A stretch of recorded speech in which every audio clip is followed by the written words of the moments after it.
Hello, people. How are we doing today? It's your boy Drams on deck. And today, I'm feeling like some bourbon right now. George T. already 2019, where he took care of you. I want some nice, high proof bourbon. I got a couple of them upstairs. I got some here. Barrel. Let me get that out the way. Well, we got some 1920. We got some stags. I did a couple stags I haven't done, but we got those. We got that. I already did the Blantons. Bacones. We did the Woody Wood. Angel. Oh, I forgot about this one here. My Pappies. Oh, yeah. Yes, the Van Winkle Lot B, number 12. I'm going to knock this one out. There's a story behind this one as well, but we're going to dive all into it. The Pappies, Van Winkle, 12-year for review. Let's go. You see what time it is. Drams on deck. Today we have a unicorn in the building. Today we got the Pappy's 12, or they would say the Van Winkle 12-year Lot B is on deck for review. Now this one right here, I have a sample of it. I don't have the actual bottle. This one right here is one of those bottles that, like, man, you either have to know somebody to buy it at retail, because a normal size Van Winkle 12 does not have Pappy's on the cover. The bottles that have the Pappy's on the cover, which is a gentleman with a cigar, that is the 15, the 20, and the 23. The Van Winkles, which is like this one here, and then the 10-year is the one without the face, Van Winkle. So it's under Buffalo Trace, but from my understanding, I don't think they own it though, but it's under the Buffalo Trace distillery. So anyway, like, this is a 12-year Lot B, as I said. So these retail for only $70, but you will hardly never ever get it for $70 unless you just catch it in a raffle. You know, there's certain states that may have it allocated. As a matter of fact, they had the Van Winkle. I live here in Des Moines, and they had the Van Winkle one bottle that was for sale this past fall. It was a lottery, so obviously they only had one bottle. So you figure I put my name on lottery, me and my girlfriend. But I'm quite sure that petition probably had well over 100 names on it. Needless to say, I didn't win. I've never won a bottle lottery in my life. So, you know, especially when you're getting one bottle, I could see if it was maybe a case or a case of six, and, you know, I can maybe get lucky, but even then I wouldn't win it. I just got bad luck when it comes to that. But nevertheless, it was on sale, and I think the retail for the Van Winkle was like $90. I want to say it was for the Van Winkle 10. So I mean, I still would have copied it just the same. But anyway, like I said, those are usually the only time you're going to catch it at retail. If you get lucky, win a lottery, or if you know somebody. Like if you know a head manager or owners of stores, and you have a good rapport with them, then you can get stuff like that for low. You know what I'm saying? Or if you know people who own their own collection, stuff like that. But usually you have to get really, really lucky or know the right people. Me, I ain't that lucky. But luckily, I did meet the right guy. So actually, I got my sample from another fellow whiskey tuber and reviewer called Hood Sommelier. Hood Sommelier, Sommelier. Hood Sommelier, his name is Jack. He's another fellow whiskey tuber, and he's only located about 2 hours from me. So he has a channel as well. So if you watch my channel, you don't know who he is, please check him out, Hood Sommelier. Wonderful guy, nice guy. He's from the motherland, Africa. Yeah, he's very knowledgeable. He does a lot of speakings at some of your whiskey festivals as well. So check out his Instagram and his actual YouTube channel as well. So I reached out to him, because he's, like I said, he's located just a couple hours, 2 hours away from me to be exact. He's in Omaha. So I was like, I hit him up and we started talking, and I was like, yo, I like what you're doing. We just kind of got a rapport going. I said, well, if you're free one time, I'll just come out and we can just break bread, drink, and we can just talk. He said, cool. So this is about a month ago. He's like, well, come on out. So came out one weekend. I actually bought like almost 2 handfuls of spirits as well. I just said, he has a lot himself. So I just said, well, I'll take a couple of them. Some of them he may have, maybe he didn't have. So I went out there, and he invited me over to his house. He was very gracious. He had food for me and everything. So I went over there, and we just started, talking. And then he took me to his basement. And this basement, when I kid you not, like, his basement is a store. It's like literally a liquor store. I went down his basement, like, listen, I pride myself on having a pretty nice collection, okay?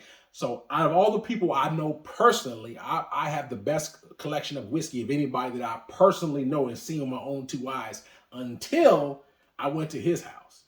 His place just it's on another level. There's levels to this shit, and his stuff is way so there's a totally different level. I mean, he's got tons and tons of stuff. I mean, I thought it was whiskey porn. I mean, I just look around, I'm just like, ooh, like, you know, he's got just like in the back areas, like his little bourbon area where he just got like all the hard to find shit. You know what I'm saying? He's got Pappy's back there. He's got the Van Winkle 10. He's got the 12, which he graciously gave me. He's got Parker's Heritage. He's got Rock Hill Farms. He's got the B-Tex. I mean, he just got tons of stuff, you know. So he just, you know, a lot of hard to find bourbons. He has tons of them. And so he was so gracious enough to let me try some. And so, like I said, I was there. I drunk several things that day. I mean, I was there for about a good 5 hours, and we were just, you know, knocking the back, drinking, talking. It was off camera. I mean, I did take a couple pictures and everything. I may post a couple pictures, but it was just a good time, man. Good times. I mean, he had a lot of just rare, hard to find stuff. I mean, you know, he had the Macallan Blake. I mean, it's just like if you Google it, Macallan Blake, all that's like it's just tons of stuff. So anyway, we traded a couple samples, and so I was licking my chops when he was pouring. I was like, you know what? You know, I asked for 2 samples. One was this one, and the other sample was the Parker's Heritage 10-year heavy char. And so those are just what you would call unicorn bourbons, are hard to find ones that you usually you're not gonna see them at retail unless you win a lottery, like I stated earlier. So, but he had like at least 2 or 3 bottles of the 12-year. He had at least 2 or 3 of those things, just sitting there chilling, collecting dust. I was like, man, let me try this. He said, bet. Pour it up for me. I'm just sitting there just licking my chops, looking at like, wow. You know what I'm saying? I was just amazed how much stuff he had, man. So so I was drinking with him. I mean, I tried some Blue Spot. I've been looking for Blue Spot. That's not a bourbon, but that's Irish whiskey. He had tons of that. He had the Angel's Envy, Cash Strength. I mean, like I said, I was living my best life that when we went over there. So I was just in my own world. I didn't want to go. He had to leave because he had an appointment. But I was enjoying myself. I didn't want to leave. I was enjoying myself. I mean, just drinking all the shit that I know I couldn't find. I was drinking. He had bottles of Rock Hill Farms, and I love Rock Hill Farms, but it's hard to find. Like, even when you do, it's like a Pappy's. They want $500 and plus. They can kiss my entire ass for $500. I enjoy it and all, but I don't mind a little bit of markup. But when you marking something up 10 times, I mean, I can't support the cause. I just can't support the cause. I can't do it. I can do a little bit of markup, but I mean, you know, when you start talking about you want 10 times what the bottle costs plus more, I'm like, nah, I can't do it. Needless to say, he, like I said, in addition to that, he also put me onto some Blanton's straight from barrel with a barrel proof blends, and then he had the Blanton's Gold. So I love those two. I don't much care for the entry level blend, but the barrel proof one and the Blanton's Gold is just wow. I was like, whoa, I got to get. It's hard to find it as well. So like I said, he has a lot of unicorn bottles in this particular area. And I was just, like I said, I was living my best life. So he was gracious enough to give me a bottle. He poured straight from the bottle. I on my own too. He poured it and put the label on that for me, and I was so gracious for it. So I wanted to try this and review it for you guys. So I actually have here the Van Winkle 12-year, hot, ready to go. And like I said, as always, we gonna nose it, we gonna taste it, and we gonna score it. That being said, you see the color right here is a very, I would say, medium amber color, almost like a dark apple juice. Like I said, it's medium color, 12-year, so it's not the darkest one, but it doesn't have to be though. Like I said, just medium gold amber color, very nice color on that. On the nose, let's see what we got.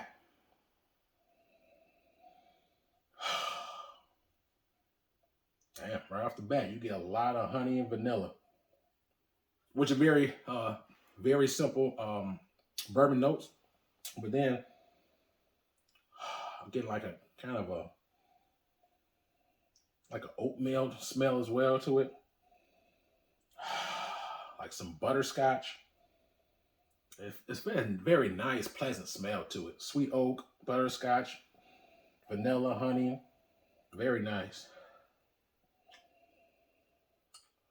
This bottle at 53%, so this is what I would call cask strength or barrel proof for me. Anything over 50%, in my opinion, is kind of like cask strength. Cask strength is normally, they're usually talking about Scotch, and barrel proof is normally they're talking about bourbon, but either one, same thing, higher proofs. Without further ado, let's just go ahead and dive right in and see what we got. Cheers.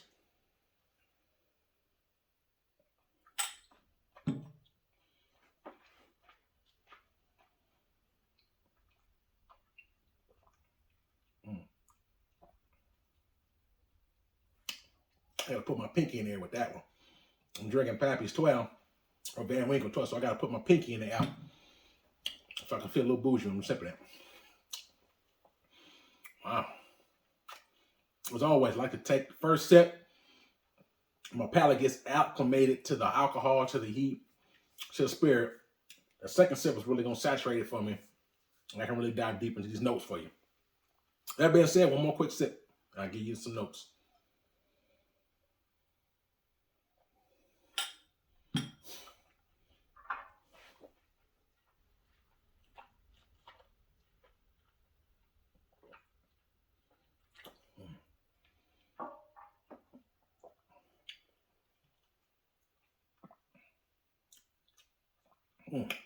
I like that.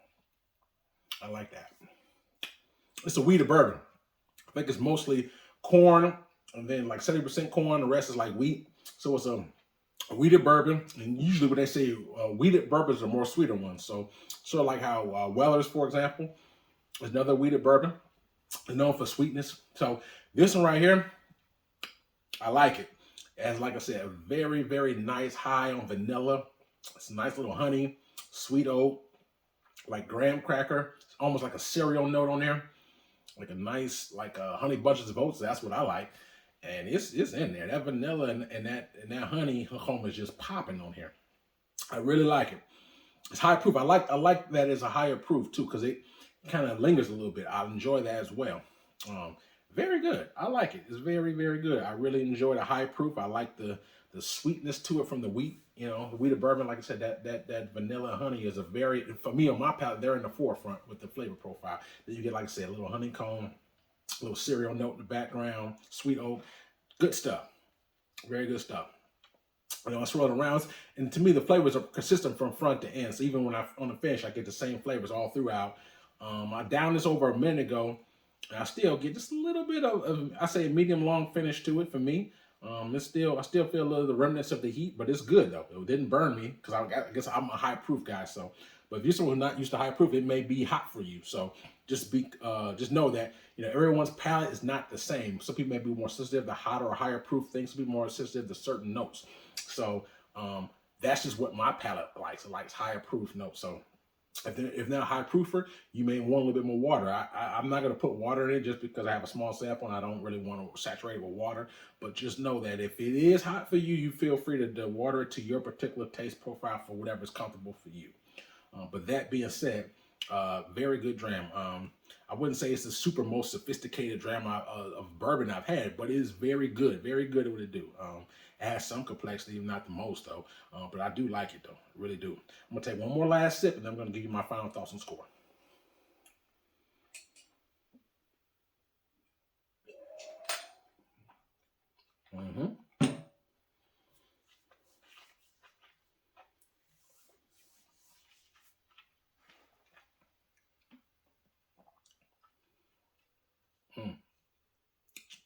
Yeah.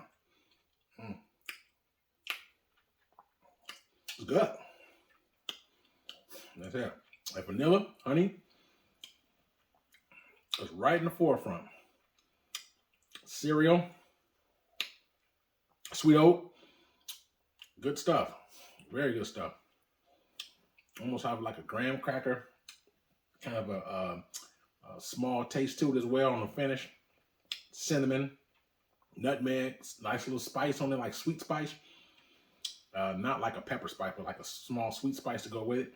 I like it. I enjoy it. Now, with that being said, like I said, unless you get incredibly lucky, you're not going to be able to buy it for the retail price, So obviously, if it was, if I can get a retail price of what it was, I think the retail price for this is like $70, but you're hardly ever going to see it. Like I said, unless you get lucky with on a lottery. So the question is, would I be willing to pay $600 or more? Hell no. I think anybody who's probably had this bottle probably knows it's not worth the ridiculous markup. I mean, I'm sure I think there was a couple spots that sell it for over, even up to $1,000 or more. There's a few spots I actually saw, on my travels that was selling this for damn near $1,000. So, I mean, when it gets to that point, it's just, that's one thing I don't like about the bourbon industry. I don't want to go on a long rant or sit on my soapbox about it, but I'm just saying, I think it just kind of ruins and taints it, because when people know that, hey, something that's allocated, is a high demand and a low inventory, that gives them the free reign to mark it up to whatever they want, or they think they can get away with. I mean, I understand some markup, but damn, that's just, come on, $1,000. I mean, that's just highway robbery right there. So I don't support that. I hope you don't support that.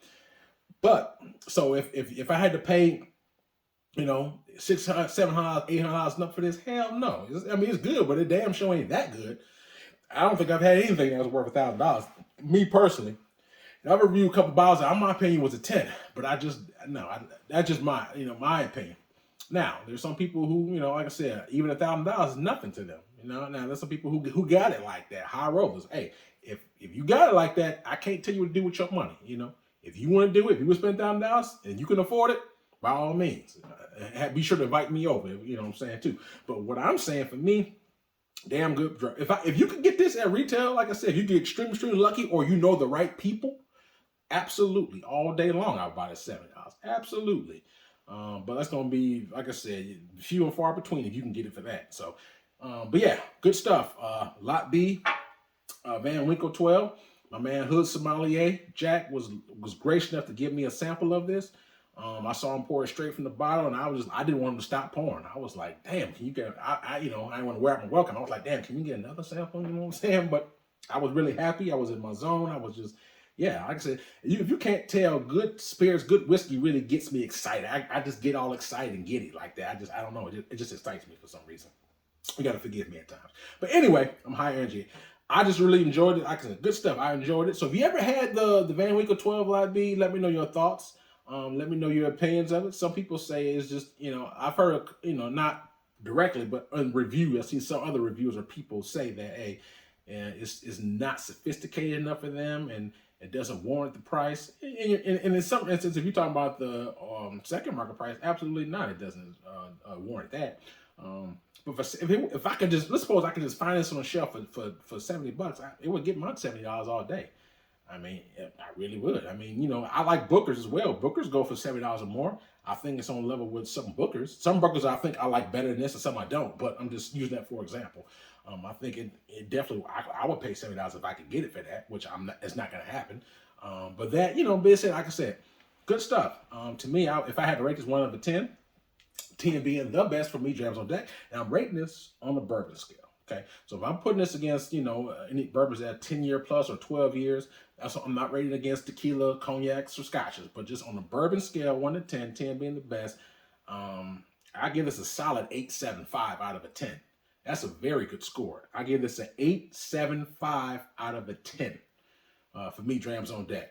Lot B, Van Winkle 12-year on deck, 8.75 out of a 10. Very good score. I enjoy it. I like it. Would I pay second market? Hell no.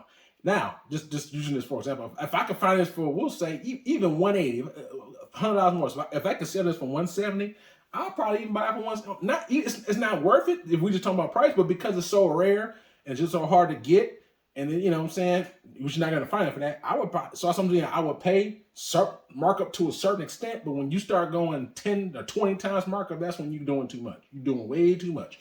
So, like I said, I'm never going to find it. You won't even find it for $200, to be honest with you. But I don't think there are certain spots that you can go and get a dram in this. So this dram he gave me for free. This is a big, tall sample one.